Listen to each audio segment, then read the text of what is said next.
Hi, everybody. Nobody's here yet. I don't make videos until my higher self pushes me. And I was pushed really strongly today to go live. I don't have anything in particular that I wanted to talk about today, so I'm going to wait for your questions and go ahead and, it can be about any topic, really. Um, I haven't made a video for about 3 months. And if you have any questions about any of the topics that I address on my channel or anything else, feel free. We can keep it open ended and see where it goes. I hope everybody's having a good day. It's a little bit cloudy here. Let's see, it's Wednesday, March 11th. Let's see what the temperature is here. I'm in Northern Virginia outside of Washington, D.C., 54 degrees, cloudy. So, how is it in your neck of the woods?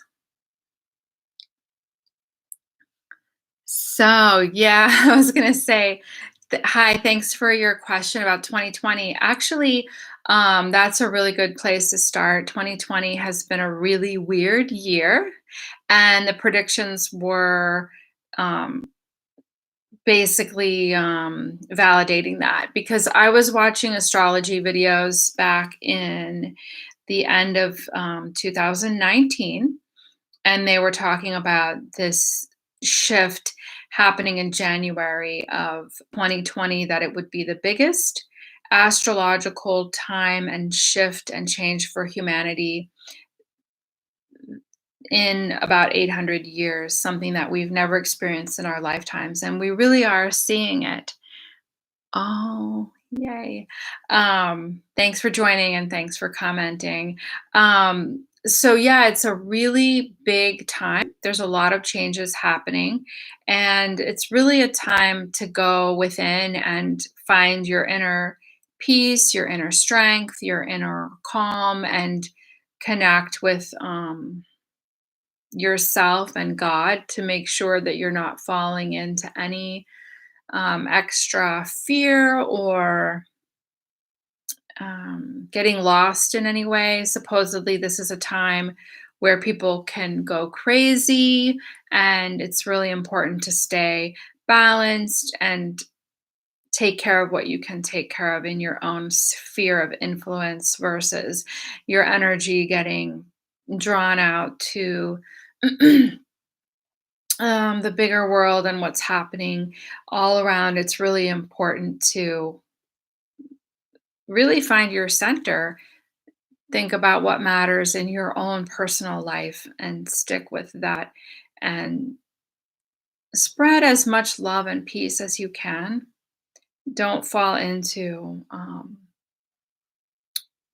like I said before, fear, because things are going to change. Things are going to keep changing throughout 2020 in really big, massive ways. And so it's like being on a boat. I'm getting an image of being on a boat where a storm starts to come and the boat starts to rock, and you could really start to panic, which would cause you to be even more unbalanced. So instead, just kind of go with the flow and the swing and the sway of the boat. And then you'll be in the flow of it and understand that life is always changing. Things always change. There are going to be bigger changes this year, and you can totally handle it. You can go with it. Things will shift and change again. Just when you think things are bad, things can get better. Everything is temporary. Everything that's happening is temporary. And so remember that as you're moving through these different things that we're going through. So, does anybody have any questions?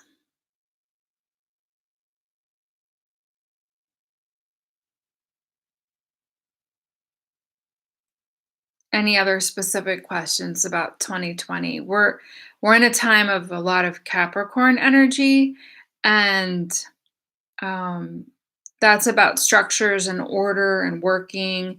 And we have it's with Saturn, and Saturn is about um, time and restrictions and Um, it's like there's a lot of Pluto energy too, which is like transformation, birth, and death. And so there are going to be a lot of changes in structures like economic, societal, and stuff, which we're beginning to see already. We are seeing big time right now.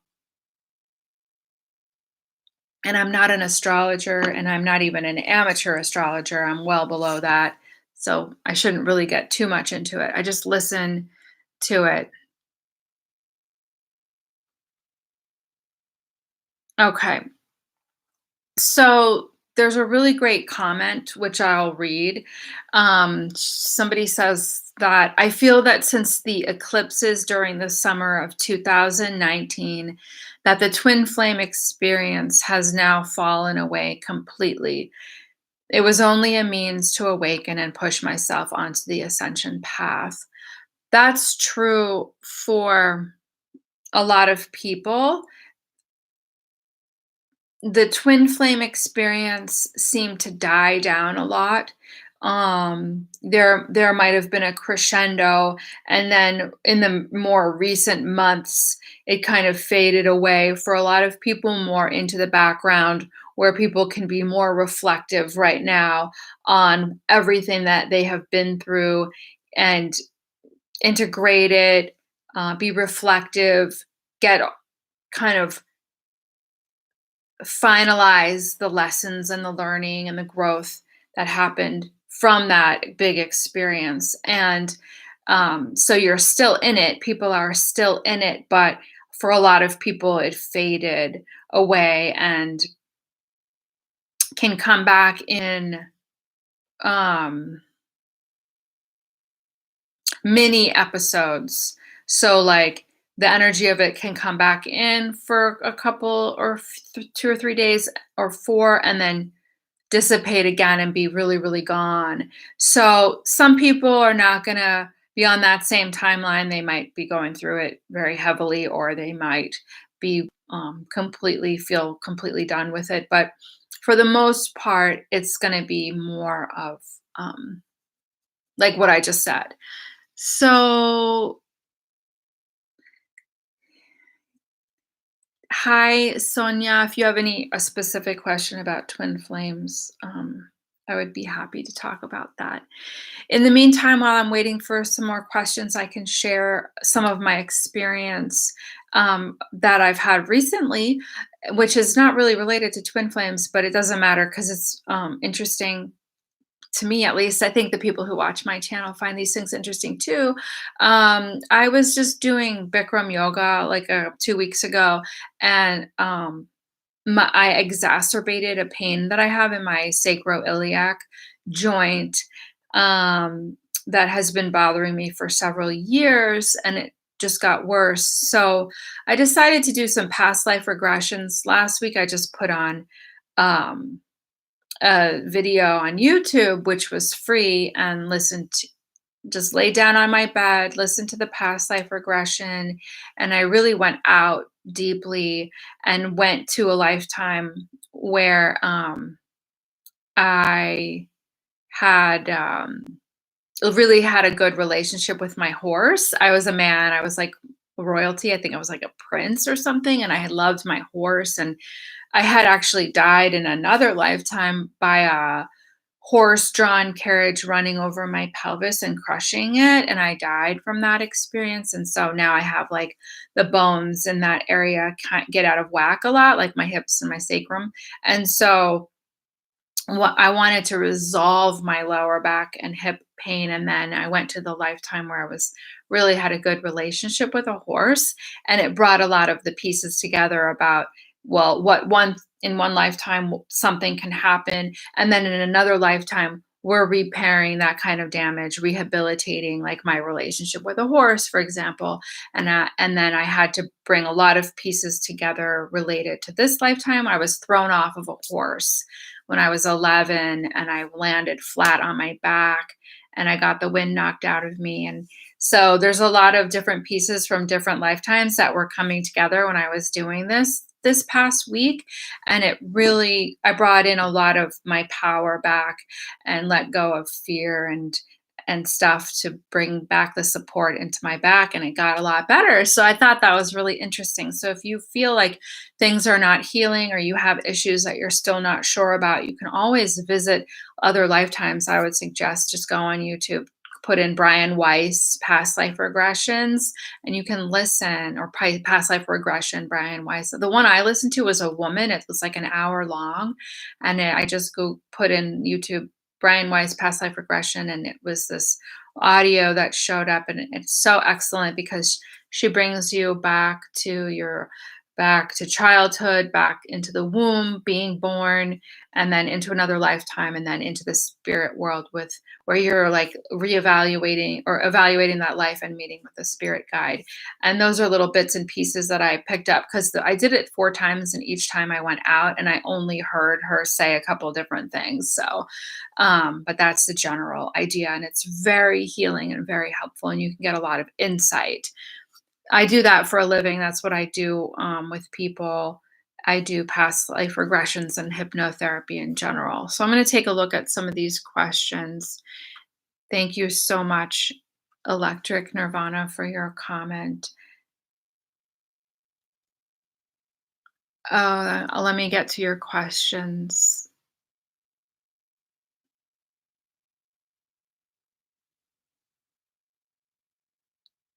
Okay. So, about the question about the twin flames, how do you know the difference between your thoughts and thoughts of your twin flame? How do you discern when they're thinking of you? This has been a very strong connection. Clarity and support is helpful. Um, Sometimes we can't know the difference between our thoughts and our twin flames. Sometimes we're going through something in our life that feels very personal and very much our own, only come to find out that it was about our twin. That has happened to me several times where I'm doing something or thinking about something, different themes, different types of activities, different interests, different topics. And then I have a conversation with my twin and find out that what I thought was mine wasn't only mine, could be both, but it can be the other one. So I don't have an answer for you about how to tell which is yours, honestly, because you're one. Um, the interesting thing is, as a soul, you have come into these two or more bodies to experience life. So if I'm going through something and my twin is going through something, or just involved in different activities, and we're both involved in similar but different things, it's oneness anyway, because all of that is being experienced by the soul. And it's being experienced through the unique body and personality of me and the unique body and personality of my twin. And so y- it's okay to not know. It's okay to expand in your embodiment of, maybe I'm going through this or thinking about these things, and they're all mine, or they're partly my twins also. It's okay for it to be all. And if you a lot of times, if you're not thinking about your twin and then they come back into your thoughts, but you're not doing it, that's your twin thinking about you. That's how you know that it's from the other side, it's from their side. Um, and if you are thinking very hard about your twin, they're probably feeling it. But if you weren't thinking about them and it just came back, that's them thinking about you.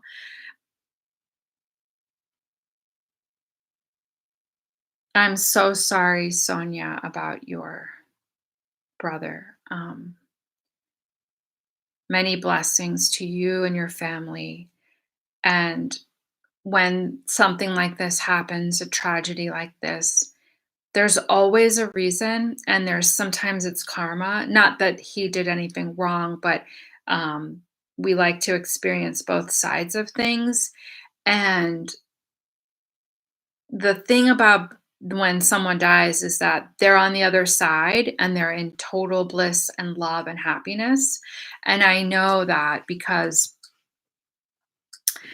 I have been doing this life between lives hypnotherapy um, for 13 years, where I take clients to the other side, and it's always beautiful and loving. And everything that we do here is for love. And I know that sounds bizarre because when something seems evil and dark, we have we humans always find the light. So the darkness pushes us to the light or expands the light. So if something like that happens, like somebody is tragically killed, we have to seek for healing, forgiveness. The grief is about love, and so it's opening the heart even more in love. So it might seem very dark and very dire and catastrophic, and yet we're expanding into these other ways that are based in love. Um, and it can be a journey to get there. But the other thing that I've done over the past many years is study near death experiences. And so, not only through my own work, but through the experiences of others, I've learned about that what it's like on the other side. And there's always a reason for these tragedies to happen. And for example, well, I just worked with somebody, it's a client, I probably shouldn't give the details, but someone committed suicide, and the agreement was for this person to be helping the loved one on this side, in a big project, and so for healing people. And so what looks like a tragedy can turn out to be a big lesson in many things: love, forgiveness, and healing. And the people on the other side, the souls on the other side, are helping you with that. Ask your brother for help in healing, in letting go, and for your family and for yourself, and he will be there. He will always be there to assist you and help you and support you, and he will never leave. Our loved ones, even though we say like they're on the other side, they're actually right here. We just can't see them. Sometimes some people might be able to see them, but I can't. But they are right here. My father died about almost 20 years ago. It'll be 20 years in December. And he comes to me, he helps me in my life. He's supportive. He comes into my dreams, or he comes into my waking moments all the time. And so you call upon him, you call upon your brother, and you ask him for help, and he'll be there for you always.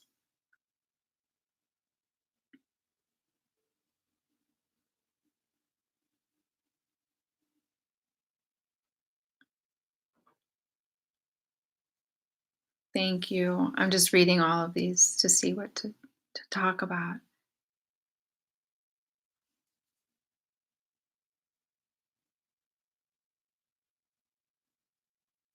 Beautiful messages, Electric Nirvana, about your experience with your twin.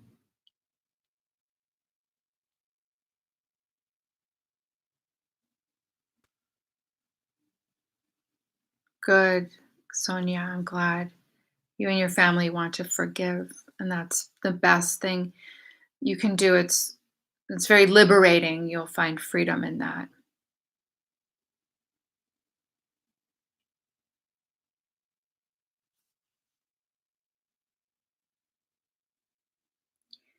We can have these kinds of experiences with soulmates. Yes, absolutely, we can, and we do. But the experiences with a twin are more intense, more supernatural. It's just brought to another degree, yeah, but they're possible with soulmates as well. It's way more intense, and way more stuff happens with twins though, over and oh, for a lifetime. I mean, things happen throughout your lifetime.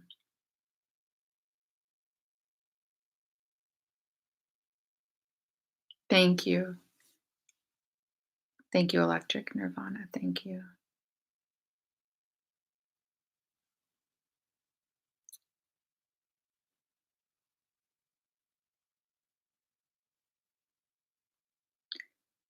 So, Intuition Goddess says, my transmutation process has included emptying the heart in grief, then from that nothingness, that void, creating light, growing it, and then sending it. That's beautiful. And I'm so glad you've used this catalytic experience in that way. It's really using it for the highest and best, because some people sink and can't find the strength to use that transformational energy for the best. So wonderful.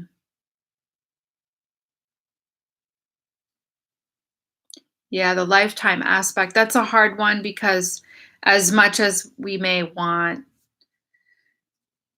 to escape and get away from the twin flame experience, it can come back, in waves. And so I think it's important to accept when it does and know that it will pass again. I just had a comment on one of my YouTube videos where the guy hadn't seen her, for, I don't know, 30 years or some long amount, 15 or 30 years. And all of a sudden he's seeing her name everywhere, signs, numbers, like messages, her name bombarding him, his world. And it can be really annoying. It can be really difficult, because it brings that person back to you, the energy back to you. Not the physical person, but just the memories and thoughts and energy. And it can be overwhelming. And we sometimes just don't want that anymore. And we want it to go away, because there's nothing happening in the physical world with that person. So what's the purpose? What's the point? And a lot of times it can be they're thinking about you, or they may energetically need your support and energy. Um, and we can't know for sure, but the higher self is guiding all of that, so we have to just go with the flow of it. Yeah. Um, Somebody asked about the thing that's going around the world right now, and I don't really want to use the word, because YouTube has gotten very strict about words. so, so I want to keep my channel on and keep it going. So rather than using specific words, we can talk in code. I don't really have that much to say about it, because I'm not an expert, although I've watched a lot of videos about it. It seems to be lab created and spreading for probably lots of agendas and reasons. No, don't worry, it's fine, Daniela. You don't have to apologize at all. There are tons of videos about it and people talking about it. And so it's just, let's see, I think you were the one asking about it. And just make sure that's what you were apologizing for. I'm scrolling back up. Yeah, yeah, yeah. It's totally fine. But basically, I was literally just watching a video this morning about it. Um, there, there was about a meeting that was from 2005 where somebody got some inside information that they were going to actually do this. Um, on purpose. This video that I watched was published in 2010, and basically saying exactly what's happening right now, that it was going to be um, brought out to the people in exactly the way that it has been in this country where it started and then spreading. So just, I would say, just be prepared, have your enough food and water for like a month, and all the things that you need, all the toiletries and things that you use, so that if places where you live are quarantined or shut down for a while, you're prepared. But don't go into any fear. Understand that you're creating your reality, and you don't have to participate in some of the worst case scenarios or the bad aspects of things. Um, And if anybody has any other specific questions about that, I'm happy to talk about it. I'm not an expert, but I do watch a lot of truth, things that I perceive as truth to get the backstory about things because that's what I am interested in. Yeah. So I don't have any fear myself. Um, and I am prepared. So,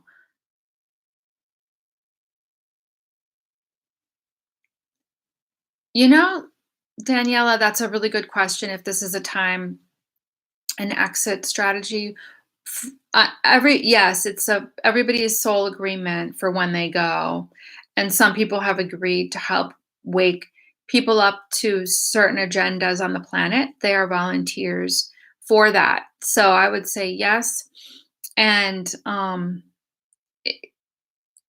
pretty sure that things are under control, even though they might look like they're out of control for a while. But I think things are being taken care of. So I'm not worried about it. And I also have a very relaxed view on death because of the work that I've been involved in understanding this world, this holographic world, this matrix, and then the other side where we go, which is the truth of our reality. And so, the truth of our being in love and eternity. And so, what happens here is a story. And if you can look at this like a story, then ask yourself, what am I learning through this experience? How am I strengthening myself? It's a nice way to live versus getting caught under the current and getting tossed around. It's like being a leaf on the surface of the water going with the flow of life versus being tossed under and blinded. Stay on the surface. It's like Jesus said, be in this world, but not of it. That's probably the best way to put it, really.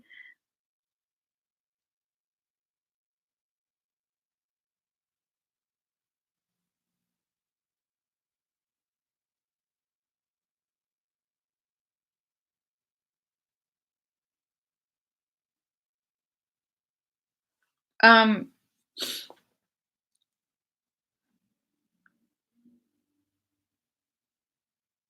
wow.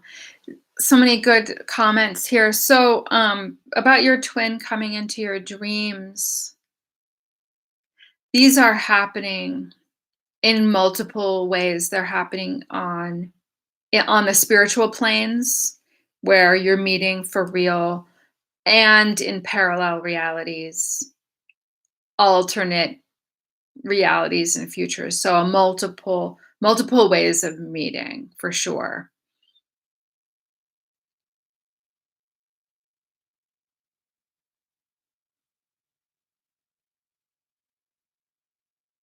There are many natural disasters, but not many deaths. I think they are lessons to teach us what is important are people, not things. I agree. I totally agree with that. A lot of big things that happen to humanity, whether it's one house burning down and that individual learning something, or communities, things happening to larger communities, and a lot of people learning. It's always going to be about, um, like what you're saying, learning about what's important, what we value, and to bring us back to that. Sometimes we get lost in superficial things, and we need something to shake us up sometimes. That's where we learn. I mean, can you imagine coming to, let's say Earth were like a paradise and we had everything we wanted, needed, the food, the relationships and the money and everything was just here. We came here for fun or a vacation. That would be an experience of fun or a vacation. But what would we learn? what would we learn without any contrast, without any challenge, without any difficulty or darkness? Um, and so instead, we come into this world of darkness, which is maybe not complete darkness, but a lot of it, in order to see how we'll do with it, what we can learn, um, and then to highlight the light, meaning push the light to grow. Just like the example we were talking about earlier, when somebody's brother was Sonia's brother was tragically murdered, well, or killed, maybe not murdered, but you can be killed in a car accident, for example. I'm not sure which it was, murdered or killed, but she wrote killed. The point is that when we seek for the light, the silver lining, the love part, the forgiveness part, we're really being stretched and challenged in ways that we're not.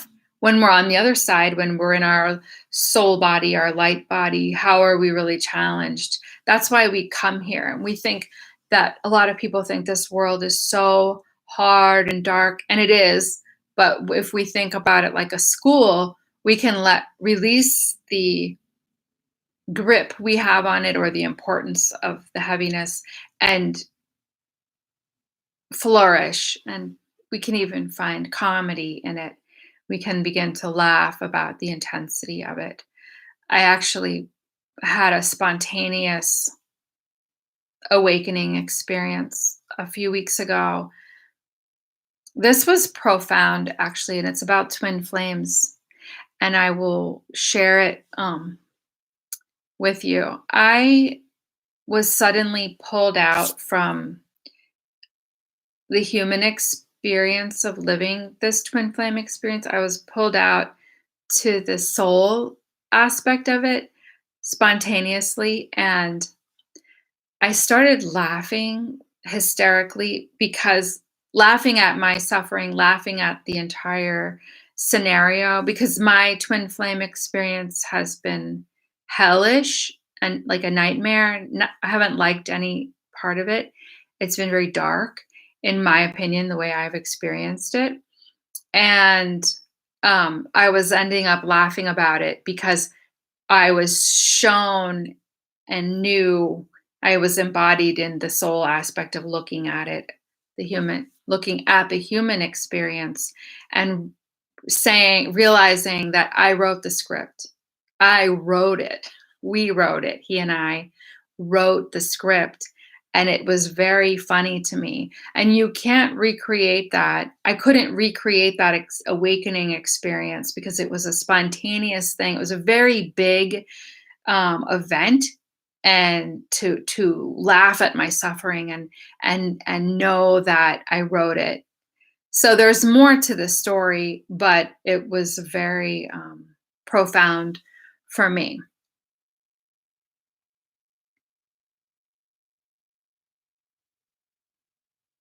Yeah.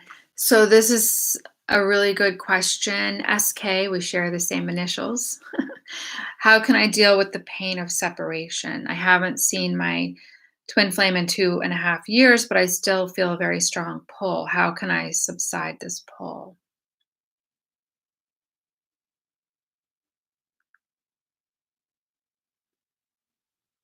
Um, I'm sorry, I'm reading too, but let me get back to your question. SK, how can she subside this pull? Okay, so let go of the resistance. You're trying to subside something, so there's resistance. Um, and I was shown this too. So imagine a tug of war. There's the rope, and the one person is holding one end of the rope, and the other person is holding the other end of the rope, and you're pulling. If I know a lot of people are international here, but in the United States, we have a game called Tug of War, and it's this pulling on the rope. This trying to get over the pain, subside the pain, release, just let go of the rope, let it go. come into full acceptance that you have the pain, you feel this, you have the missing, you have the grief, you have the pull. Let it just be fully felt and it will draw you down into the depths of it, which is it wants you to go there, and then you can feel more about what it's about. And it is about the grief and the love and the oneness and the separation and how you experience the separation. But when you go down into the depths of it, y- when you're there, remember the oneness. That's why you feel the pain, because it's love, and grief is because of love. So if you can then embody that love and oneness and not don't let it go, meaning this person is not separate from you. It um it's one. You're one. How can I explain it? Embrace that oneness. And I have a video about this called something about embracing it. The more you embrace it, something. It's older. I mean, all of my twin flame, most of them are old, but um just about embracing it is helping you let it go more. But it's not letting go, it's like subsiding. It's exactly what you're asking about. Like, how can you release, not release, but how can the intensity of it diminish? How can this pull loosen up and just it happens by embracing it more and letting it be there, letting the oneness be there. If there's a pull towards your twin, let there be a pull. And it's a hard thing to explain, and because I know it seems never ending, and there seems like there are no good answers or no relief, and I know that, but it will, in time, it will help you to not resist any of it, not push any of it away. um, but you can ask God and your soul and the helpers in the spiritual realm for help, and you can say, I'm giving this over to you. I don't want this anymore. I don't want this pull. I don't want this intensity. Take it from me, take some of it from me, take it for me. You help me with this. I've done that and it has worked and it has helped, because I also have not wanted the thoughts or the pull or the intensity. And even when my twin is thinking about me too much, I don't like it, and I don't want it. And so I ask for it to be I ask to be released from it, for it to be taken away. And set your mind on your life, your track, your path, and, accept, okay, that's fine. We're one and we have this ongoing relationship, even though we're not talking. We are souls who are journeying together, or a soul journeying together, and we can let it be together, but we can lessen the intensity of it by asking for help and embracing it as oneness and dropping the resistance. Hopefully, you can do that. And someone wrote, "Hi, was thinking of you just now. Where were you?" Amazing. And I'm reading that one from Shalini. Thank you, because all morning I was pressured by my higher self, go on YouTube, go live, go on YouTube, go live. And as if there were a group of people waiting for me, I felt it. I listened. I'm here, and I don't even know why. I'm supposed to be here, but here I am. And you're very welcome, Nicoletta. Thank you for your comment. My question is it possible that I felt everything with the person at the same time? Yes. I mean everything, but in the end, only peace and calm. Not sure I understand that last part. You felt everything at the same time. Yes. Okay. Let me just read some of the questions.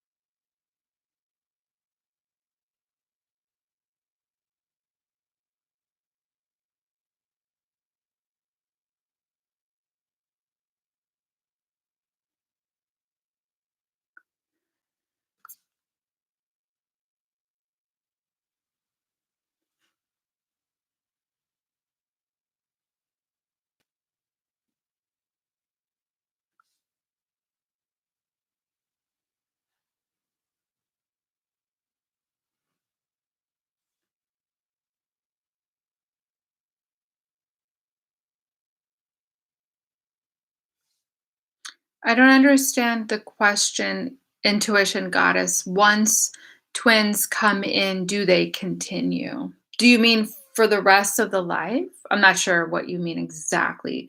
Okay, so couple good questions here also that I want to get to. One is, how can I connect to my higher self? And I can talk a lot about that.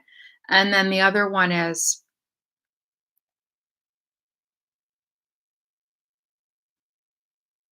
how do you know if someone is your twin flame when you only saw him once? But I have all the signs and synchronicities, his name everywhere in the last 3 years. So, about the twin flame, and I'll get to the higher self question also. Yeah, it seems like you know, Sylvia, about this because it's like getting hit, by a train. um, I mean, you you could just see that person.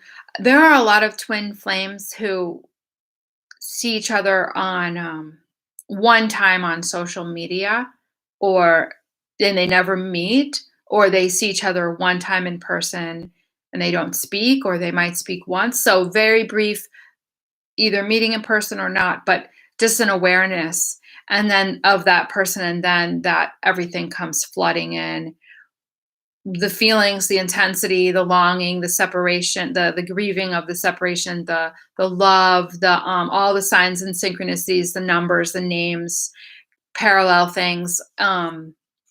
So that's how you know. It's just that being bombarded with all of that.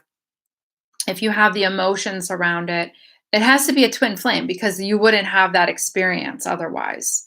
I've never heard of that happening with a soulmate. These stories that I just kind of explained of happening, that doesn't happen with a soulmate. You get over a soulmate like easily compared to a twin flame. Twin flames linger with you forever, it seems, according to all the twin flames I've ever talked to and read comments, hundreds, thousands. It's goes on for years and lifetime. Let's talk about the higher self question. All right. Don't think of your higher self as outside of you. Think of your higher self as your inner being with you, within you.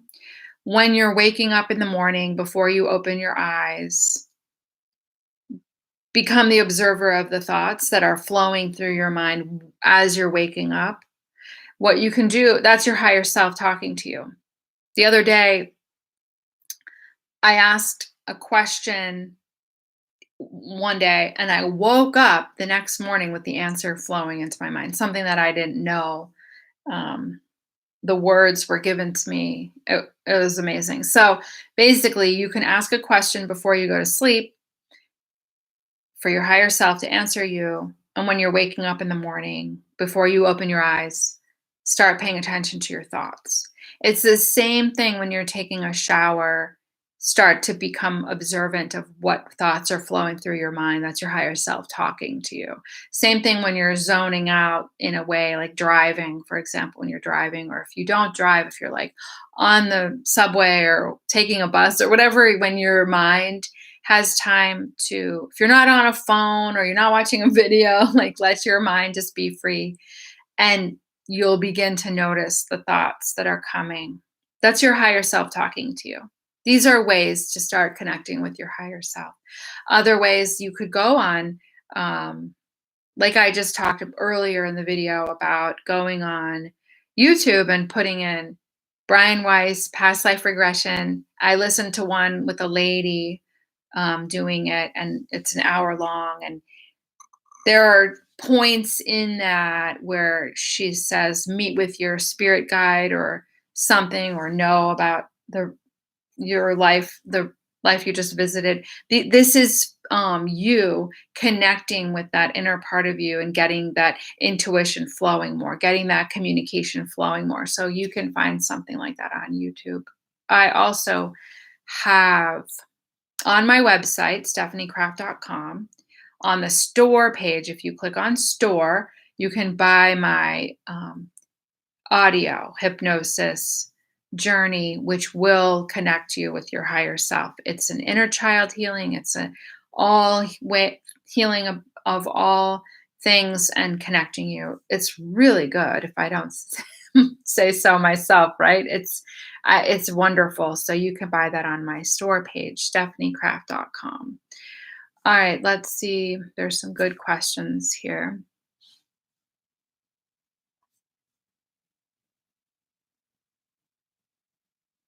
Another way, Electric Nirvana is asking, I'd like to know how we can use our own intuition for answers to navigate through this journey.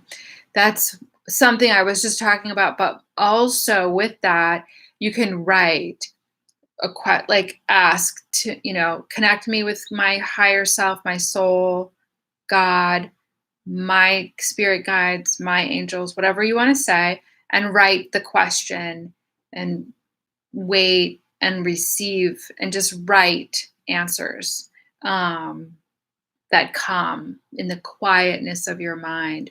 Sometimes you'll wonder, is it your ego mind or your conscious mind, or is it really coming from your higher self? I can't answer that, but you can practice this more and more, and you will get better at it. And some of the things coming through, if it's sudden and quick, it's your higher self. Usually, it takes practice. With twin flames, it's constant rebuilding and learning, expanding through experiences. It's about love and finding that balance. 100%. Sonia, that is an excellent comment. It's true. It's so true. Yes, getting hit by multiple trains from all directions. That's how I felt when I met him. Yes. And it's not fun. Getting hit by a train is not fun. Sylvia says, I'm starting having doubts, maybe he is a catalyst. So I want to pause. Everybody listen up right now. Listen to the answer that I'm about to give. Of course, you can just take what resonates, leave the rest. But here's the deal. Twin flames are 100% always catalysts. Twin flames are catalysts, 100%. So that's what they are. That's what twin flames are.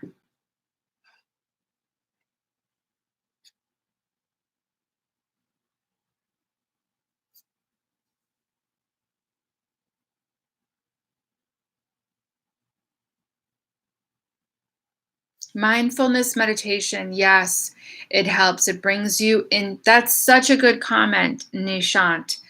Bring everybody doing mindfulness meditation is bringing you into the present moment. We can be so scattered with our energy, with our thoughts, but by becoming present, even if you're not doing mindfulness meditation per se, but you're doing it in your present life, like you're washing the dishes and you bring your thoughts back to exactly what you're doing.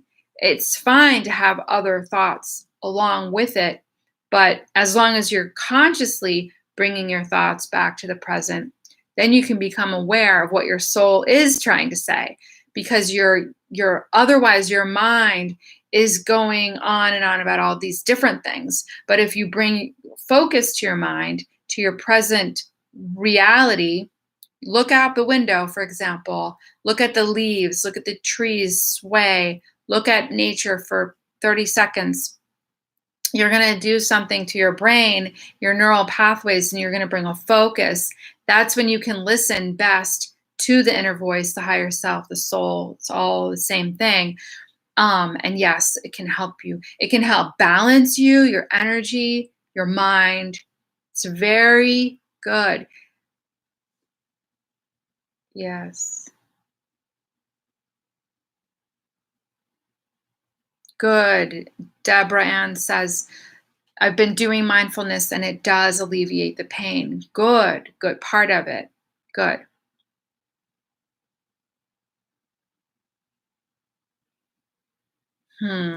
Daniela, that's a really good question. I don't think you need to contact the person if they're showing up in your dream a lot, unless you feel an urgency or like you're supposed to. But if you aren't getting that push naturally, then maybe not. Sometimes we just know things or pick up on things, but we don't have to share it all. I made the mistake once. But this man was very unbalanced, but I didn't take that into account. Like, this was about 18 years ago. So or 20, 19 years ago. I wasn't like as wise as I am now. But I had a dream with this man who committed suicide in my dream. And I saw him, I worked with him, and I came in on Monday and I was like, oh, thank God, you're here. I just had this bad dream and he got so angry at me, like irate, but he was already he was kind of like a crazy person already. He really was crazy. And he got really mad at me and I didn't expect that. I just felt that I was being kind and caring toward him, but he got really angry at me because what I think happened was he was having those thoughts, suicidal thoughts, and by my bringing it up to the surface and saying it out loud was sort of like making it come to him in a stronger way. I got that like psychic intuition from him of why it made him so angry, because there was so much truth there and it was scary to him. He was scared of himself. You know what I mean? So be careful. I learned not to share everything that I'm receiving about a person. That was a really clear one, very strong one, and I had to learn that lesson. I don't know if I fully learned it because I'm pretty maybe too open still, but it's something to learn. It's something to be aware of. So you have to use your own discernment if it's wise or not to share. Yes, Ravit. Is it possible that the union feels like it's coming, though it will never happen? Maybe it's just what we wish for. Yes, unfortunately, and I don't know why this is happening. This happens with twins. People get visions, dreams, messages, signs about coming together that are very informative. Future scenes. I mean, people see the house, they see themselves with their twin in the future house. Like they're seeing scenarios. They're not asking for it. This is coming in psychic flashes, dreams, all different ways. And those scenarios don't play out in their timeline. But what's happening is they're seeing parallel and alternate realities. So yes, it can feel like you're coming together with your twin. You can get readings. I don't give readings that are like future readings telling people they're coming together. I don't do that. I don't have that gift of, thank God, of seeing the future. I do get some impressions, but I don't share much about future. But the point is, you can even get readings about it. And it still doesn't happen and it still doesn't come true. And the majority of twin flames on the planet don't come together or haven't been. We don't know how life is going to change in the future with our reality being so weird. But the point is, there are twins who meet and everything's harmonious and they come together and it's wonderful. There are twins who meet and they have a lot of challenges and they come together and work through them. And the majority of twins meet or become aware of each other and they have a lot of challenges and don't. They might come together a little bit, but then they don't ultimately come together. That's the majority. And for those, it can seem like you're coming together and then you don't. So that makes this journey like incredibly hard. And you got to just stay more open, like just be open and flexible and go with the flow and work through everything that's coming up along the way. Those are the things that are important to work through. Yeah. Good. Yes. Nishant says, I feel more connected to my higher self and centered when I am not lost in thought and worries. Exactly. That's exactly about the mindfulness we were talking about. Good. Being present brings so much gratitude. I agree. In the nature and people around us brings this understanding that we can build each other, lift one another with love that they truly need. Sonia, yes. I do this naturally. Like I'm in so much gratitude all the time. I'm so thankful for everything. And that really lifts your life. It uplifts you and you're able to uplift others too and be that positive influence of love. And that's so good. Good. I'm glad, Electric Nirvana, you've come to acceptance that it's okay. If you don't end up with your twin flame, good.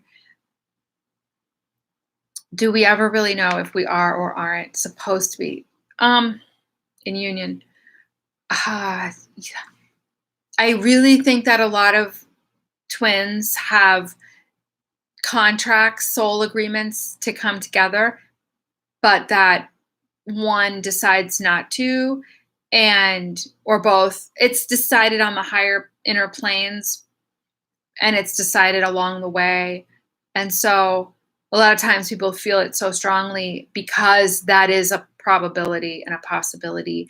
And then things shift and change. Decisions are made to change that. But we take the learning that, hi, Roxana, I just saw your name, so I'm saying hi. It's like we take the learning anyway that we've already had. It's not all lost, right? Like, that there's been a lot of growth and learning. Sometimes I don't feel like there was anything in it for me on my twin flame path. I didn't change as a person or really grow or anything like that. I think I offered something to my twin. I'm sure there's stuff in it for me, but it's not very noticeable in my case. It's very subtle. A lot of people have noticeable changes and shifts that they go through from their twin flame journey. I didn't, other than I started making YouTube videos about twin flames and started working with twin flames and a lot of them. So that's what changed for me, helping people through it because I've been through it. Electric Nirvana says, I've had more than a few questions. Good, because if you're not asking questions, I'm not here. I'm not going to be here talking to you guys. So I want the questions. Something pushed me to be here today. I'm glad, Robert. I'm so glad things are better. Yes, yes, yes.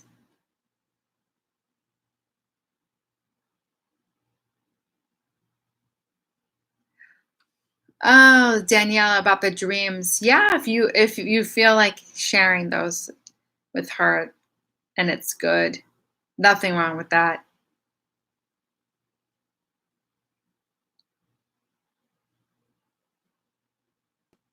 Okay, this is a great question. Regarding the vision of coming together, do you think it might be we are subconsciously resisting the union So even if there is a possibility, since we are not in the receiving mode, yes, yes, yes. I know I resisted it the whole time, even though, it's very complicated, right?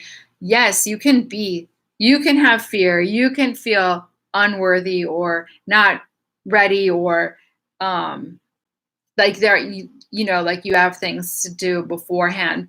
So you can absolutely resist it. Even if you think you want it, even if you think that your twin is running away from you and resisting it, you can also be resisting it fully. I mean, that happens all the time. I think almost all twin flames do that and resist. I've been on here for an hour. Oh, interesting. It feels like 15 minutes. Okay, let's see. What else? Yeah, law of attraction. That law of attraction is happening on subtle levels. That's what I'm just talking about. Like you might think you want it, but your fear is preventing it, or you're even judging your twin, is pushing them away. Many different things could be happening um, to prevent it from coming together. It's really hard to be fully in unconditional love and acceptance and non judgment with your twin because that's another you, and you have high standards for you, so you're gonna hold your twin to those standards, right?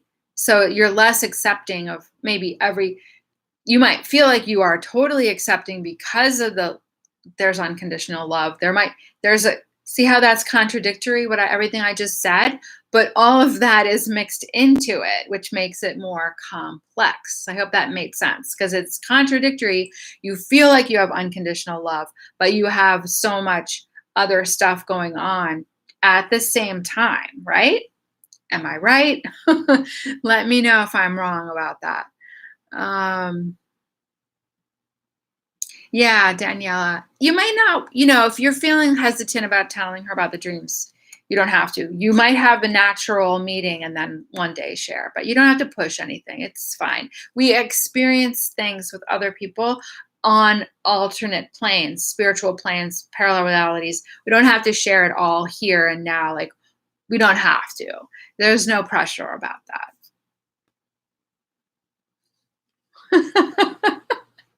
What do you think about ducks? Thanks for the laugh, duck lover.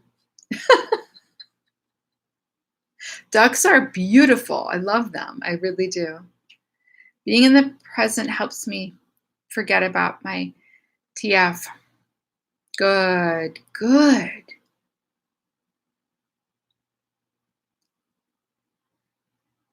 Nicoletta says my question was confusing, and now I'm scrolling up to see the question, but I think you deleted it. I see some deleted. So I don't know. I didn't see that one. Exactly. It's like we want it, but we might be resisting it. And then that creates an energetic misalignment, and what we want doesn't manifest. That's why healing work is so important. 100%. Yes. Exactly what you said. Yep. And it goes on. These things go on and on. Even when we're not in communication with our twin, we are still living through the healing, the learning, because there's still communication in some other realm, right? It's not physical communication sometimes, but things come up and then it's like, darn it, I have to like forgive that or let go of that or not judge or whatever is coming up. Even let go of fear. You might fear, a lot of my clients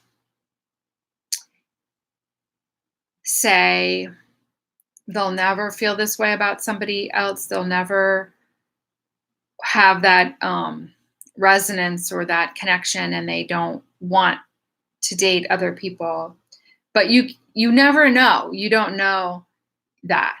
You feel that that's true, but just wait, because life is long and things can change.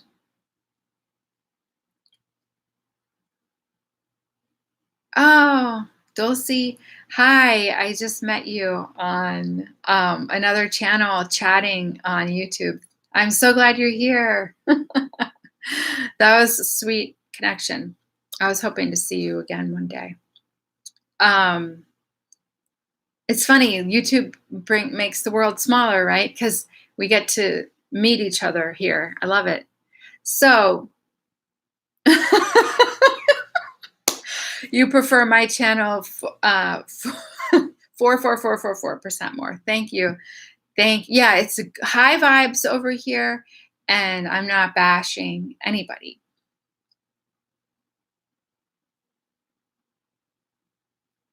Good. Something shifted for the better, Roxana. I'm so glad. What other questions do people have or topics you want to talk about? You want me to talk about? Because I think I'm the only one here talking. Except the comments are great to have.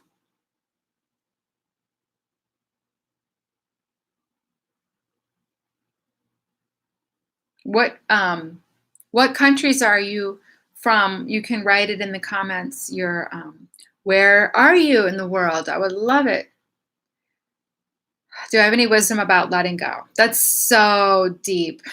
Such a good question. It's something that I have been working with all of the years.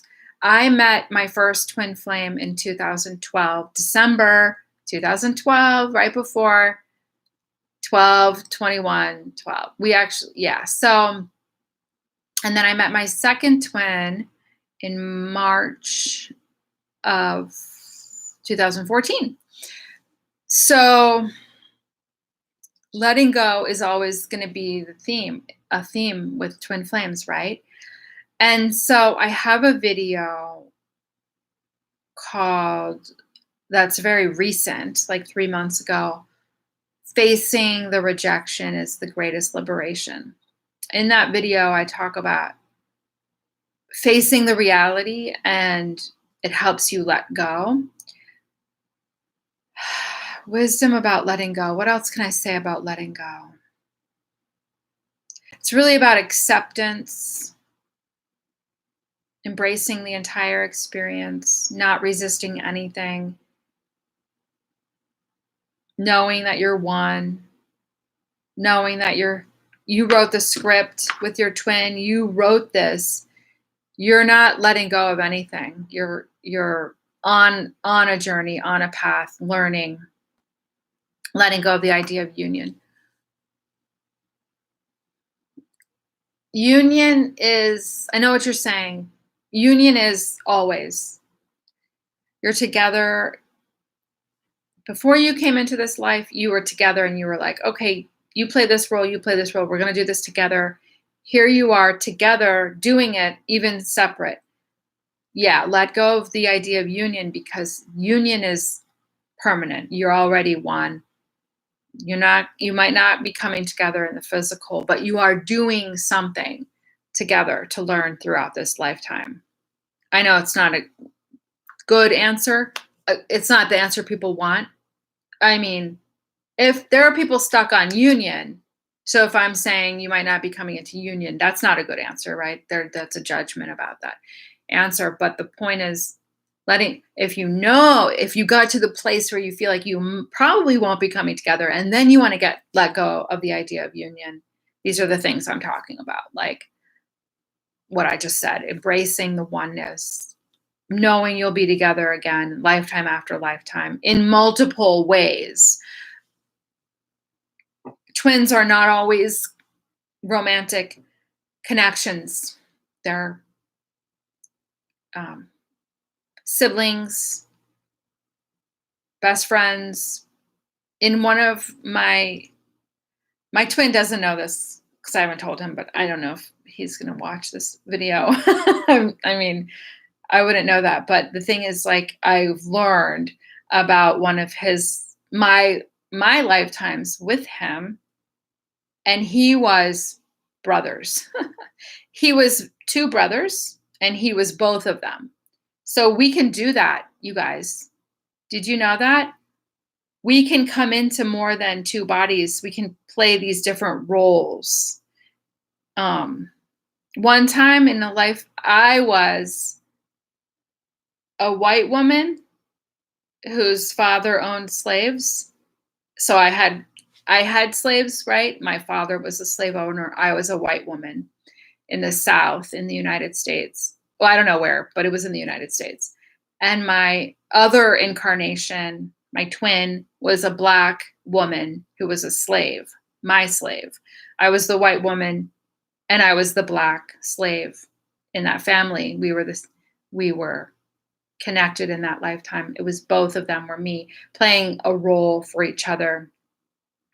It was a bit of a extremely difficult role. There's a lot more to the story, so there was um, intensity and conflict in those roles, but I was playing both sides. So we, as a soul, can come into these different bodies to play these roles, and we are twins because we come from the same soul. So it's going to be different scenarios.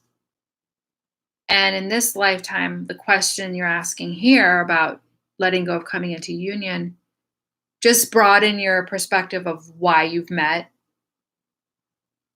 And that's a really hard thing if you feel like there's a romantic connection. But there has to be a reason, there has to be learning, and we have to find it or let go of having to know. We can also just let go of having to know why. We don't have to know why or understand everything. And some of us, including me, really, really want to understand why. But it can be very freeing to say, I don't know why, and it's okay. My answers are all over the place because none of this is easy. None of this is a straightforward answer. I don't know everything, and I am exploring along with you all.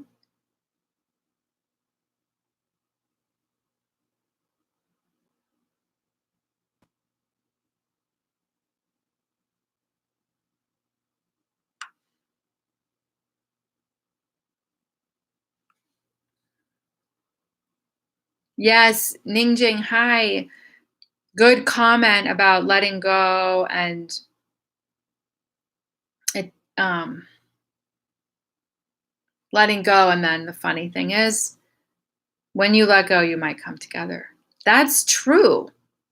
That's true. The rejection video made me cry until I watched the video about collapsing timelines. All of it is interesting, and see, this is what we get to experience with the twin flame experience, right? Supernatural things, profound things. It would be boring if we weren't doing it, right? It would be boring. Trust me, you guys. If there's nothing going on in your life, it gets a little boring.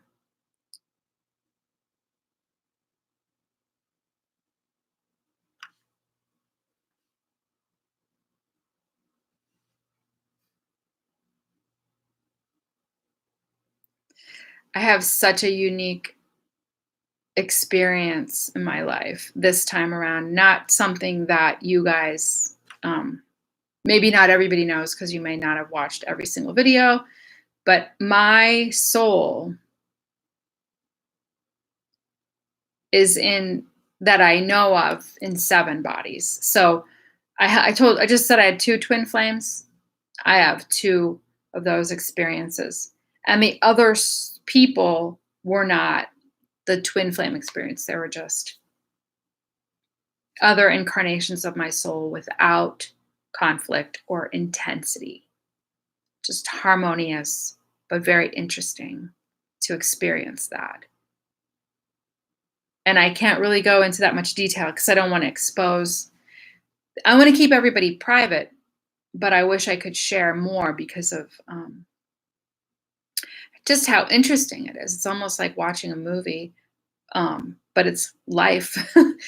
Question for you all. Does it seem to you more and more like you're watching, like your life is like watching a movie? That's how mine has become in 2020, more so Like, this is just very interesting, and I'm having a good time. I'm watching this movie. I'm not so invested in struggle, conflict, or pain that it can keep it more at that level of observation or participating within or observing while participating. You know what I mean? Yes, people are saying it's like a movie. Letting go is easier said than done. Yes. When you keep seeing their name, look, I know. Um, I don't really want to be connected to my twin flame anymore. And I see stuff like you would not believe. I'm not looking for anything in the most random.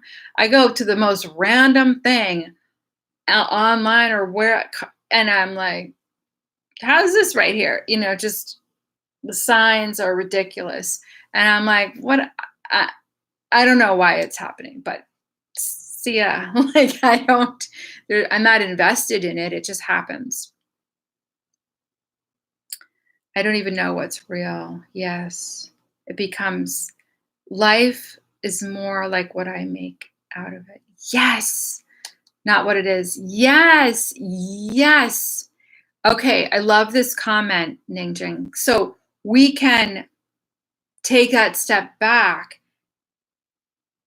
It gives us more autonomy or more I don't want to use the word control of our situation, but yes, we have the power to decide what we're going to make of something in our life by just being more of the observer, watching it like a movie. It's really gets to be more fun. I want to fast forward to the end. I know, I know. I hear you. Sometimes I life is long. I'm 48. And I'm wondering if you guys can write, if you feel like this life has just been dragging on forever. It feels like life is so long and there's so much more to live. We don't know when we're going to die. I could die today or tomorrow, but I feel like if I live the rest of the life into my like 90s, I cannot imagine what that will I'm imagining what that will feel like because I already feel like I've lived 10 or 20 lifetimes in this life. This life has seemed so incredibly long. I've been gone through so many things. Does everybody feel like that? Maybe you're younger than I am, but and it's harder. Like anybody in their 40s, 50s, 60s feel like it's been forever. This lifetime has been for lasting forever.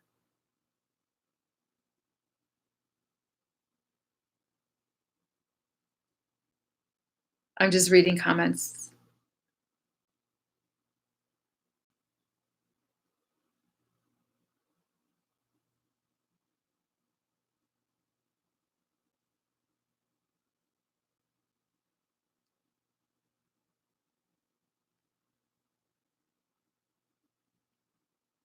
Wow. Yes. Yes. People are saying yes to the things I was just asking about. Stephanie, do you have any insight on psychic readers and YouTube tarot readers that do general readings? Do they hold truth to our situation? Does our TF feel when we get a reading or even watch a general reading? I don't watch I don't know. I don't watch them. Sorry. Um but other people can maybe share. I know that conversation was going on in the comments before. People were recommending other people. So maybe look back, and people can answer that more, here if they have more answers for you. But I'm sorry, I don't watch people, but somebody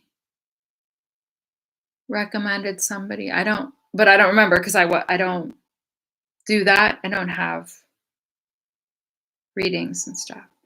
Um,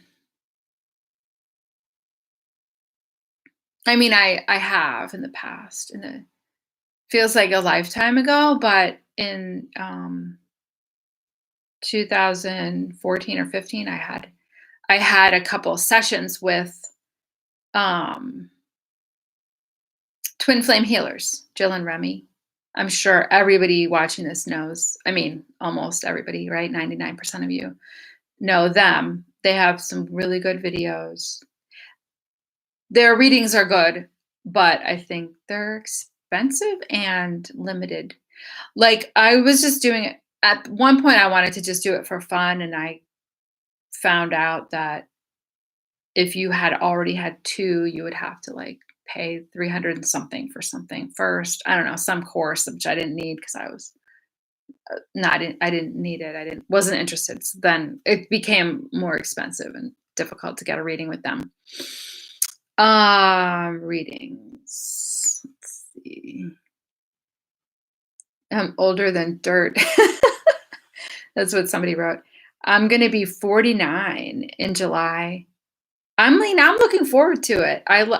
There's parts of aging that I like. Because I'm kind of like, who was it that said I want to fast forward? Let me go back up. Daniela, I think. Yeah, Daniela. Um, I mean, I'm kind of interested in fast forwarding it too, because I want to find out what happens next. I'm in a place in my life where I'm kind of on a pause. By that, I mean, I've been pushing so hard in my life and working so hard and trying so hard my whole entire life, pretty much. And now I'm just like taking a break from pushing and trying and working hard. I'm working with my clients, that's my work, but I'm not doing extra. Well, I guess I'm doing some extra things, extracurricular, fun, enriching, life enriching things. I do that all the time, actually, but I'm not striving or pushing too hard like I always have. So I feel like I'm recuperating, rebuilding in some ways, and pausing more, resting more. It's so good. It's such a wonderful time. And I'm not guilty. I don't have guilt around it. I think I needed to let go of guilt around like resting and not pushing hard.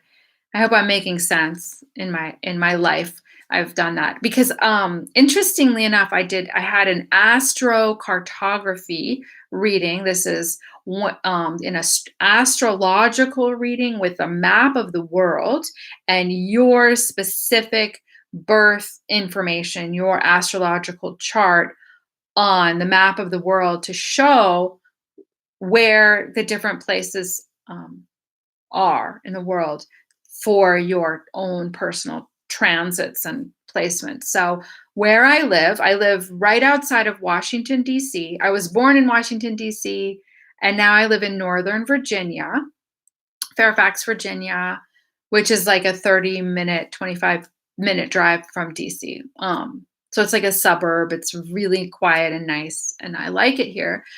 But this location, the DC area, this whole location where I live is on my Mars line, my personal Mars. The planet of Mars, the influence of Mars it's masculine, it's go-getter, pushing, it's work. And a woman in the Mars, on my Mars line, is all about work and achievement, pushing, striving in the masculine energy.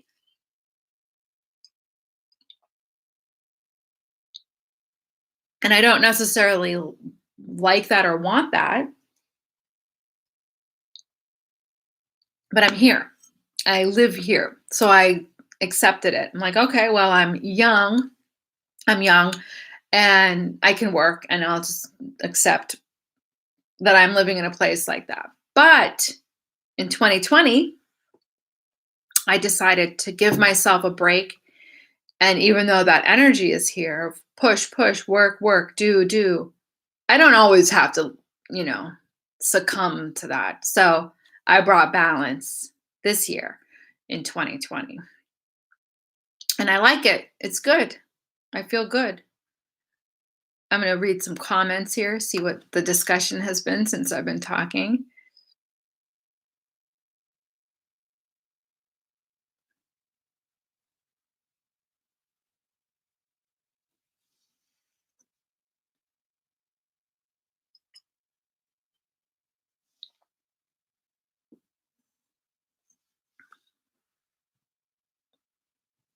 Thank you, Sonia. I'm so glad this is the first. I'm so glad to meet you and that this is the first time you've watched me and that you're getting a lot out of it. I'm so grateful for your comment. Thank you so much. And then people are talking about the readings. Somebody's asking, like, should I get readings? I would say once in a while here and there for validation of your own thoughts and feelings is good, but not to overdo it and not to seek not to seek outside for too much information. You really want to be going for that when you're really more looking for confirmation of how you've been thinking and feeling and see if it matches up versus purely am I going to talk to her or him? Are we going to is he or she going to reach out to me? Are we going to meet? Things like that, like specific, like um those kinds of things.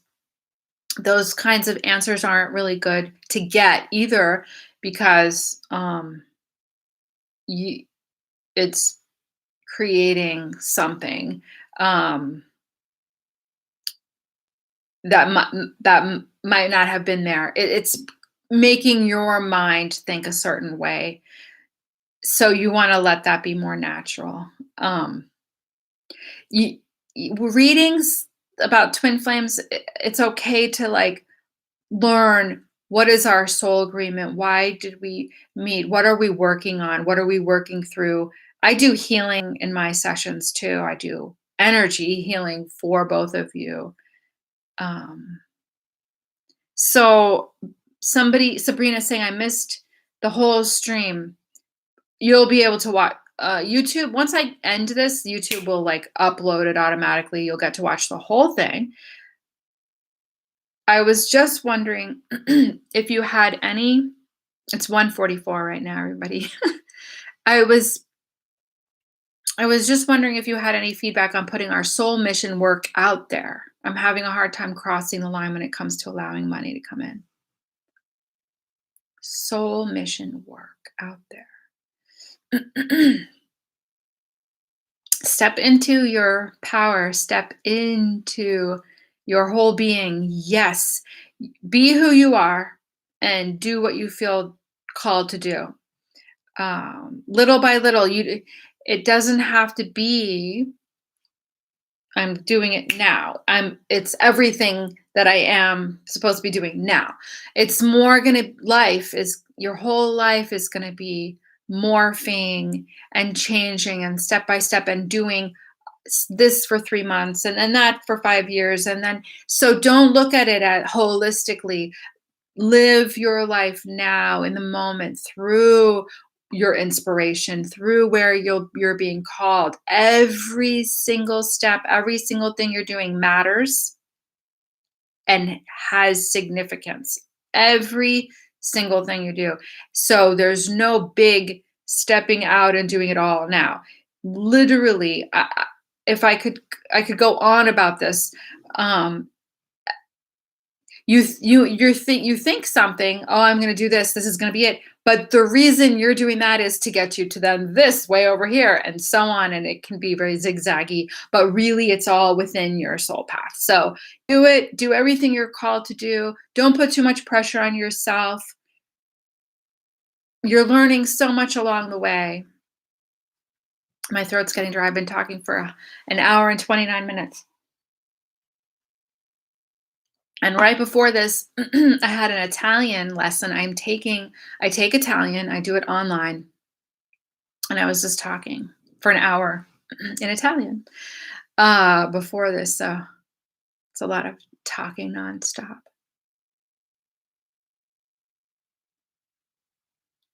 Good, good. Yes. No one knows better than your higher self, your angels or your higher self. JT, that's right. So yeah, like hold back on the readings, do a little bit here and there, don't go overboard. Step into your light. Yes. Yes.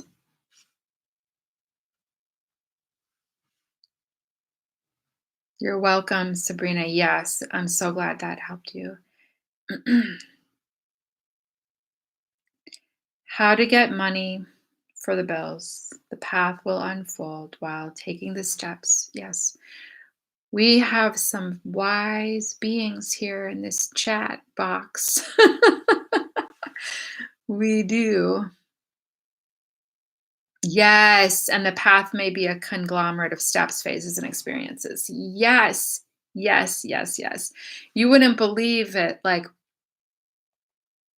the different things that I've done and studied, and college and graduate school, and then trainings and this and that, and everything is all connected. Um, and it's all part of me, right? It's everything that you do is part of your path, your learning, even the little things, even the things that you don't think. Like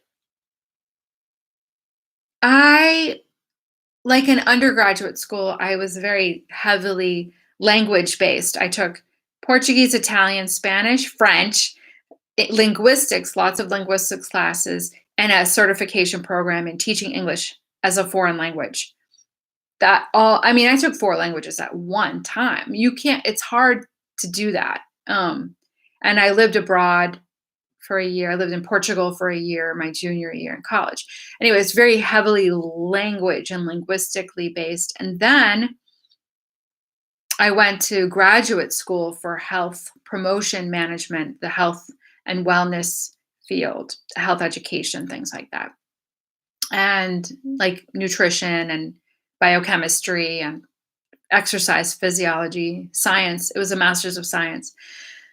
And then life was, my dad was diagnosed with cancer in 2000, and I just dropped everything and helped take care of him, and he died. And anyway, life kind of like tumbled and like mixed me up and brought me, I was living in Colorado, then I moved back to DC to take care of him, and then I was very sick. I almost died. For a long time I was sick, and then I had to work, right? So I got a job teaching English as a foreign language to adult immigrants, and I absolutely loved it. I loved every minute of it for 7 years. And when I was teaching, I met my husband. We're divorced now, but I met him by doing that job. And it was kind of like a timeout, right? Like it wasn't part of my profession. It was part of my education from undergrad, but I had already switched into like the health field. Um, but I was like, let me just do this while I figure out my life. I was still in my 20s. I was 29, or no, I was 30. But anyway, it was a temporary thing. And then, but I met my husband, and that's how I had my son. Like I have a son, he's 14. And so we might think like, oh, this job isn't really part of my life or career. But there's always a reason that we're brought somewhere to do something. And then on the side, I started building up my practice, taking hypnotherapy training, Reiki training, every single, if you go on my website, stephaniecraft.com, you'll see like a very, very, very, very, very long list of trainings that I've done in the healing modalities and health and stuff, crystals and yoga. I got a yoga certification, just all kinds of things. So the point is, like, you wouldn't know that I taught English, right, for 7 years, but that is where I met my ex-husband. So we're pulled, and it's interesting how when saw him, well, somebody told me something about him. It's a long story, but somebody said something about him, that I saw him and I was like, "Oh, that's the guy." And then when I saw him, um, I had a psychic flash that we were gonna have a serious relationship, and that was weird. I didn't, know that, but it came. It's like interesting. All right, let me catch up on all the comments here and see if there's anything that questions here.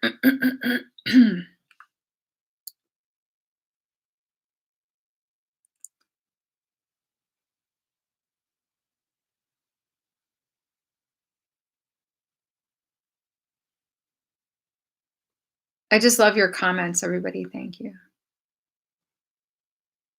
Oh, wow. Interesting about the astrological charts syncing up with our families. Oh, I never thought about that. Like, never thought about that. Except my sister and I were comparing some things. Like, my Aquarius is in the North Node. I have North Node in Aquarius, and she's in Aquarius. And then she has something big in Leo. I can't remember what, but I have Leo Moon, but Leo and Mercury and Leo and Sun. I mean, half of my sun is, that sounds weird, but I was born on July 23rd, which is the first day of Leo, but I was born early in the morning. So I'm technically a Cancer sun. Okay, I'm a Cancer sun. But because I was born so close to Leo, I was born like 1 degree away, like 20, something like 28th degree Cancer. 29 is Leo, I think. Anyway, I think it's like that 1 degree away about, and or 29-degree Cancer. Maybe I was born. So the astrologers that have looked at my chart say that I'm really like 50-50 Cancer Leo sun. But I resonate very much more with Cancer sun. But back to the thing about my sister, she and I had some really similar or connected things on our charts, and we have similar paths, actually. My sister and I do. Similar but different. Healers, we're both healers, we're both have some big things to do in this lifetime. Okay. One more question. Let's see. Ooh, keto. This is one of my favorite topics. When I watched your video on keto, I shifted and tried it, and it has been the best for me, and I'm having trouble sticking. Oh, okay. I'll get back to that. I'm going to read some of the other comments and see what people are talking about. Yeah, it'll be so interesting. Hi, somebody's saying hi, Stephanie. Hi, JH. Okay. Aquarius sun, Leo moon. Okay, so we have some things in common. My mom is an Aquarius moon. My dad is a Leo moon. Oh my goodness, that's amazing. Okay. Very cool. Very, very cool. So, and I have Gemini rising. So that's the communication. So Mercury is my chart ruler because I have Gemini rising, and Mercury is for Gemini, right? The planet in Gemini. So my chart is worldwide messenger. That's my chart. That's what they read when the astrologer reads my chart. They say that. And so I've got, so sun is Cancer, some Leo, Leo moon, Leo Mercury, North Node in Aquarius, Gemini rising. That's probably enough to know about me to get an understanding of my chart.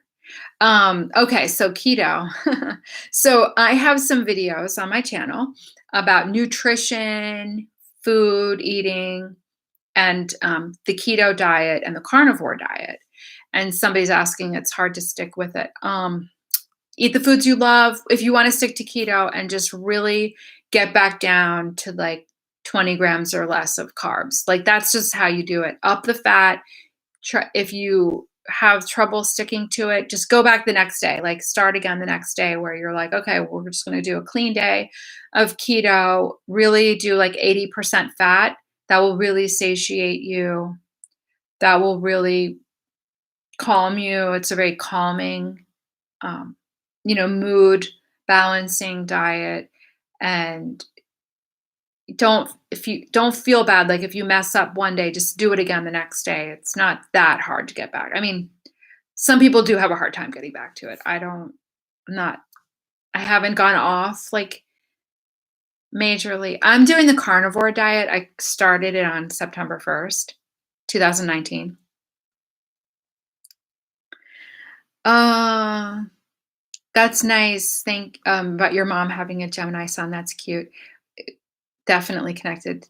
Beautiful chart. Powerful. Thank you. Yeah, it feels powerful. Even though I'm an introvert and I'm home alone and I just like to be alone a lot. Um, it's an interesting dichotomy of having the chart that I have and doing the work that I do and being the Cancer wanting to just go in the shell and hide and be alone and sensitive and to myself. So it's a bit of a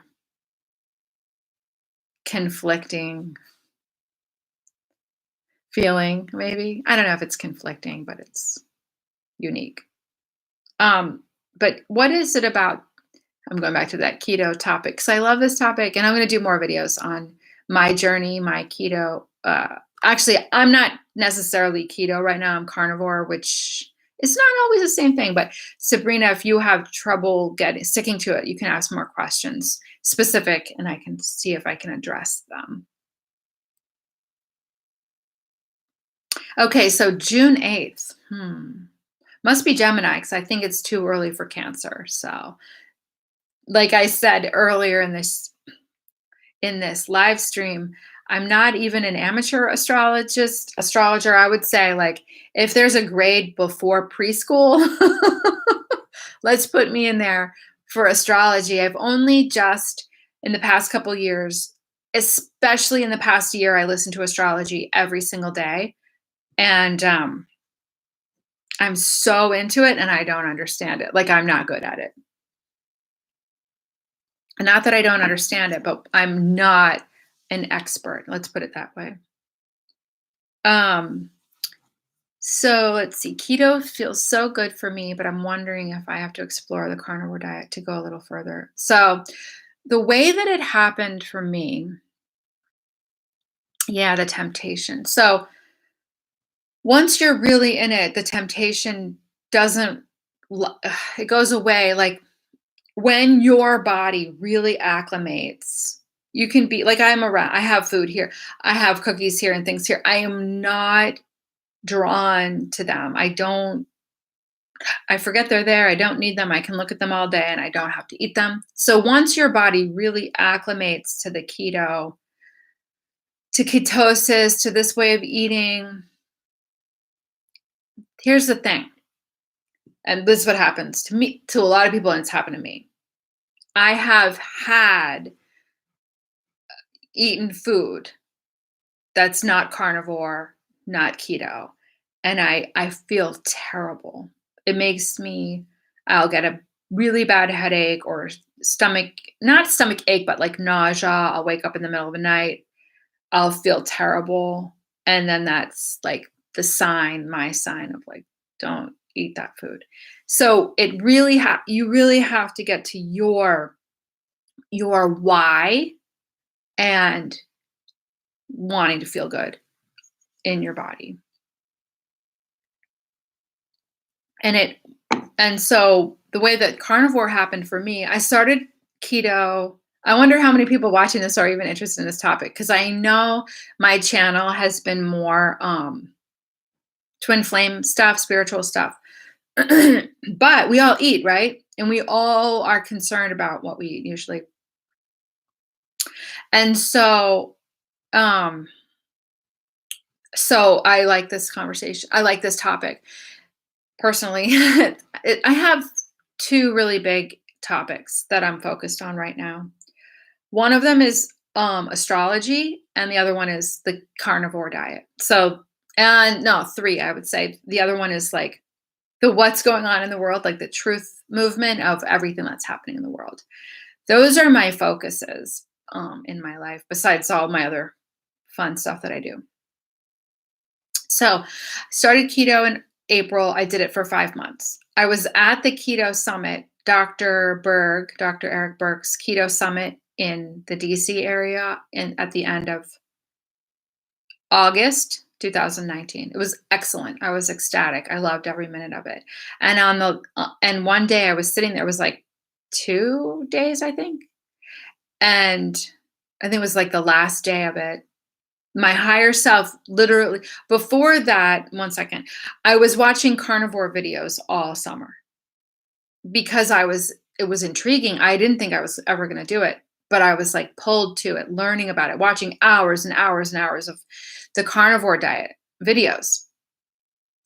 But something in me kept saying like I should try it, but then I was like, oh, I don't want to just eat meat every day. That would be boring. I just didn't think I could do it. And then I'm sitting there at the Keto Summit, just all pumped about keto, all these amazing speakers. It was really good. It was excellent. And my higher self literally said to me, start carnivore tomorrow. And I was like, okay. I started on September 1st, the next day. It was August 31st. It was the first day of the Keto Summit. And then the second day, yeah, I started carnivore. And so I'm just reading. Let me just catch up here, see if anybody's talking about it. So I started carnivore and I didn't know. It's like maybe I'm doing this for a week, a day, a month. I had no idea. It's 6 months later and I do not see myself stopping it. Okay, so if here's baseline, I'll tell you, I had a lot of symptoms. I wasn't totally healthy. Here's where I started, and keto got me here. Carnivore is like way up here. So I'm not a strict carnivore person right now. Like I have a few little things that are not carnivore, but I'm carnivore because the definition of a carnivore in nature is 70% meat or animal food. And I'm above that, but I have allowed a couple things in that my body wanted, like citrus, like oranges. Like I was craving oranges and I had some this winter, which is good because I needed the vitamin C. I could tell, I could feel my body doing that, wanting that. So I will make videos. I'm going to make videos on the carnivore diet, my updates, my journey, more information about like symptoms that have gotten better, what I'm healing. I'm still healing. It sounds weird because there's nothing obviously wrong with me, but the carnivore diet is fascinating because it's building the proteins in the body. When we eat whatever the standard diet is in our own country, right? Especially in the United States, we're lacking in protein and healthy fats in our diet. And so I've lived my life with probably not enough protein and not enough healthy fat. So by going on the carnivore diet, I'm eating more protein than I did, which is what my body needed. On keto, my hair was falling out. And as soon as I started carnivore, it stopped. Literally, it stopped falling out. And I have new hair growing. You can't see it. But anyway, and I wonder if you can see all my gray hair on here, but I have like new hair growing all along here, right? That you can't probably see on camera. But, and I have a lot of gray hair now. But so new hair growth, that is a sign to me. I've never had that before. I've never noticed that. So that's really true. Good. Showing you the nutrition is good, but it builds the proteins. My muscles started growing, not with exercise. I can feel things healing in my body as the proteins are growing. It's like going from like depleted and being nourished and I feel that I'm still in a building phase. Even though I've been doing carnivore for 6 months, I literally still feel that I'm building the proteins in my body, healing. I'm still healing my metabolic issues. I was pre-diabetic. I had insulin resistance. I did not know this until I went carnivore, and this long list of symptoms that I read about or heard about that are all pre-diabetic, I had them all, and they all went away. I had peripheral neuropathy, like I was having shooting nerve pain in my hands and my feet. I was having numbness in my big toes. I was peeing all the time. I was thirsty all the time. I was literally on my way to type 2 diabetes. And you know what? 50%, like 80%, I forget the percentage. It's very high. A huge percentage of people in our country, in the United States, are insulin resistant or pre-diabetic. Most people. You know why? Because we eat carbs. It's as simple as that. Our bodies are not meant to eat that many carbs. I'm a little bit too high on the carbs nowadays. I need to go back down. Maybe I'm not. I don't know. I have to test my glucose and stuff and my ketones to really be sure. But I wouldn't say that I'm trying too hard to be in ketosis, and I want to get back to that. Let's see what people are saying. Yeah, intermittent fasting is great. Not for it's men are usually fine with it. I have a history of adrenal fatigue. That was what I was saying before. I was so sick and I almost died. I literally almost died from adrenal fatigue. So I have to be very careful with fasting. I've tried fasting. I'm still in the building phase, and I think once my body is really fed, nourished, healed, I could do more fasting, but I'm waiting a little bit of time. I know because when I have fasted, the adrenal fatigue gets me. So I have to be very careful. But I really agree that fasting can be an amazing healing tool for people. So Robert says he was on the carnivore diet for 3 days only because he was so hungry. You're going to be so hungry in the beginning, but just keep eating and eating and eating and eating, and that will go away. Like your body wants you to eat once you start. Same here. I was so hungry in the beginning, and I ate a lot. I eat as much as my body wants and needs. I don't restrict anything. I'd still want to lose weight, but I really know my body is healing. I have about 20 pounds, 15, 20 pounds to lose. Still, it's not really moving very fast on carnivore, but it will because I know we heal in layers. Things are happening. There's a lot of things healing in my body. I'm going to make videos about this to get more into details about everything that's going on because it's very interesting. Yes, age related too. Yes.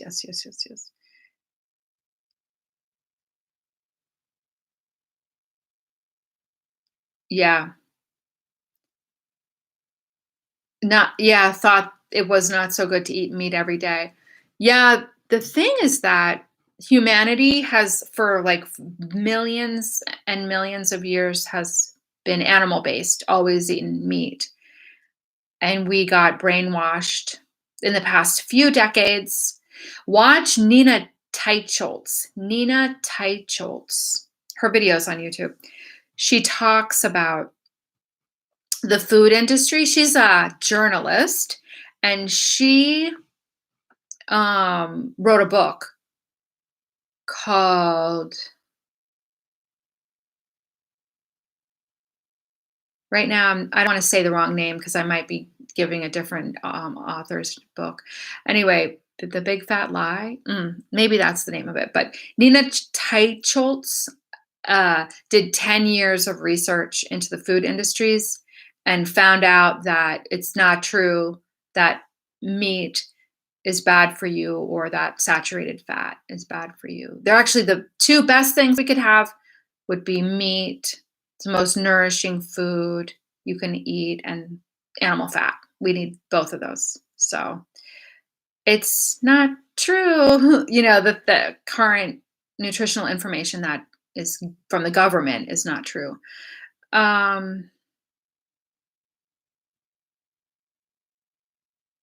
Good.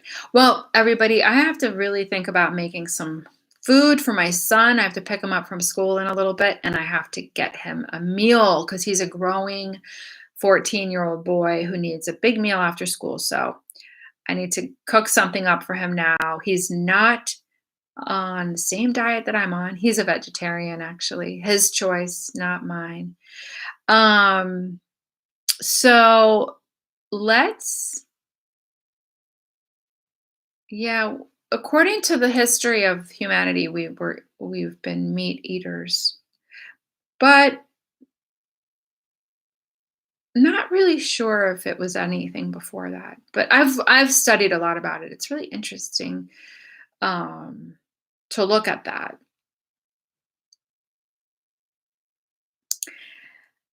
Yeah. Well, everybody, let's say goodbye. Thank you for tuning in. Yeah, my son started the vegetarian journey when he was 5. He's been a vegetarian since 5. I really am not happy about that, but you can't make somebody eat something. So he has to find his way. I try to give him the healthiest. um, I try to give him things like butter and yogurt that have a little bit of animal foods.